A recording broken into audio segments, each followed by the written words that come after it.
Hi and welcome to this week's Business Finance Bulletin, episode 93.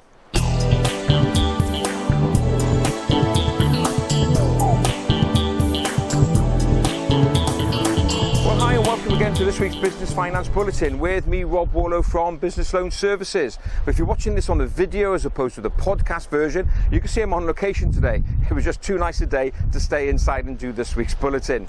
So what have I got for you this week? Well, we're going to be looking at the new stats from the UK government about the number of businesses trading here in the UK. We're also going to be looking at the asset finance industry, what's going on there. So look at some surveys about working capital problems that businesses have. And in my business finance tip of the week, a look at a ratio that you can calculate from your balance sheet, which will give you a heads up about some warning signs that could be heading your way. So let's start this week's bulletin by looking at the number of new businesses that are operating in the UK. The latest figures out from the government show that as at the start of 2015, there are 5 million businesses now trading in the UK. Some interesting things come out of the figures. For example, since 2010, there are now an additional 900,000 businesses. So that's an increase of nearly 1 million businesses over the last 12 months. And that's a great sign of confidence that people have in the UK economy. That confidence also shows itself in the number of businesses now employing staff. And in fact, over the last 12 months, an additional 35,000 businesses have employed people for the first time. So that's really good news. Now, what's the makeup or the breakdown of the businesses operating here in the UK? Well, there are 3.3 million small businesses, 1.6 million limited companies, and 436,000 partnerships. So a good spread. But small businesses, well, perhaps not surprisingly, they make up a total of 99.3% of the business population overall. So it's a really good sign there of what's going on in the UK economy. And if you're one of those 900,000 businesses that started up for the first time this year, well done. Let's turn now to the asset finance industry. Now, I'm a great fan of asset finance. It's a superb way of purchasing assets and equipment and IT generally. And this sector really continues to boom when compared to what the banks are doing. And the latest figures from the Finance and Leasing Association confirm that. And they just released figures to the end of August, and they show that the volume of new business written in August 2015 when compared to August 2014 has shown an increase of 5%. Now, that's good news, especially when you consider where the money's being spent. And where is it being spent? Well, it's a staggering 81% increase on the amount of business being written and purchase of IT equipment. So over 80% increase in IT. So clearly businesses are realizing they haven't invested in servers and hardware and software, and people are now beginning to gear back up. Purchase of commercial vehicles, well, the amount of business written there has increased by 15%. So that's all great news. Now, what about over a 12-month period? Well, the association reckon that in the 12 months to June 2015, there's been an overall increase of 14% in business being done. So it just shows it is a really popular way of buying assets. If you want to know how you could use asset finance for your business, just drop us a line, info@businessloanservices.co.uk, and we'd be happy to have a chat. Let's turn now to working capital. Now, working capital is the thing that keeps your business going. It's cash flow. It's the thing is the lifeblood of your business. And a survey caught my eye carried out by a firm called C2FO. And they asked 400 UK businesses about their experiences of managing working capital and financing generally. Now, 61% of those surveyed said that they were concerned about their ability to raise long-term funding.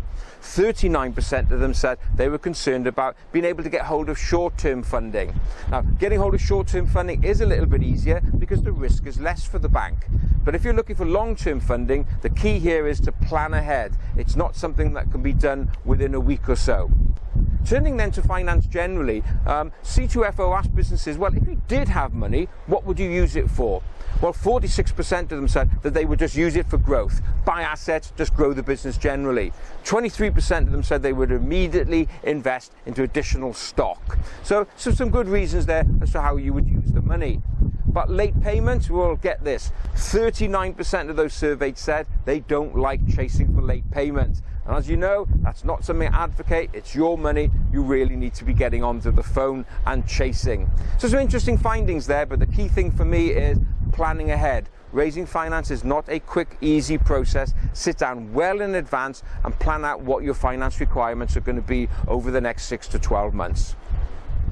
So on to my business finance tip of the week. And my tip for you this week is to share with you a little tool that will be useful, that will help you spot potential problems that may be looming on the horizon for you.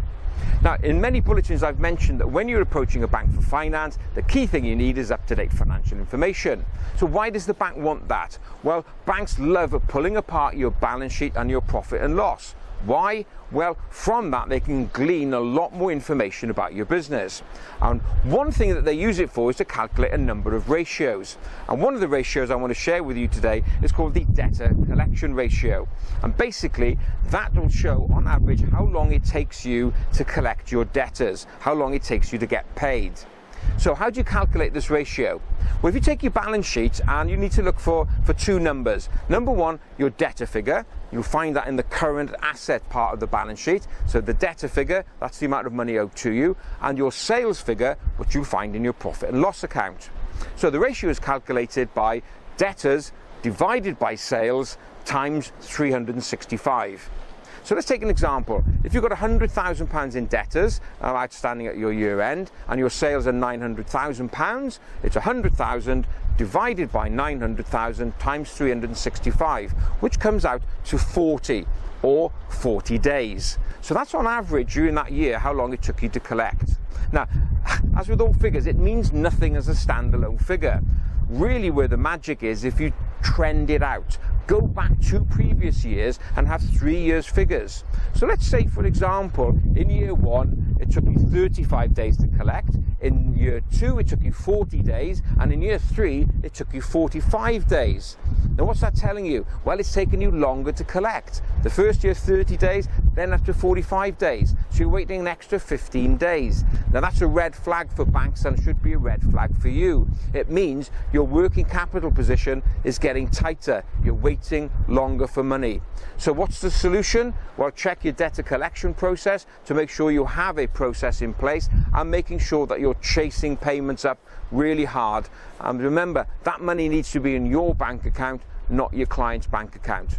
So just take your balance sheet out and try and calculate that ratio. It's a really good way of spotting any warning signs where you're getting slack on debtor collection. Well, that's it for this week. Thanks very much as ever for being with me. I hope you enjoyed this week's bulletin. So I look forward to being with you again next Friday. But in the meantime, don't forget you can also get the podcast version of this on SoundCloud and also our iTunes page. All you have to do is search for Business Finance Bulletin. So thanks very much for being with me. If you did like it, please give the video a like or give it a share amongst your colleagues. And I look forward to being with you again next Friday with next week's bulletin. Thanks very much. Have a great, successful and profitable week. Bye-bye now.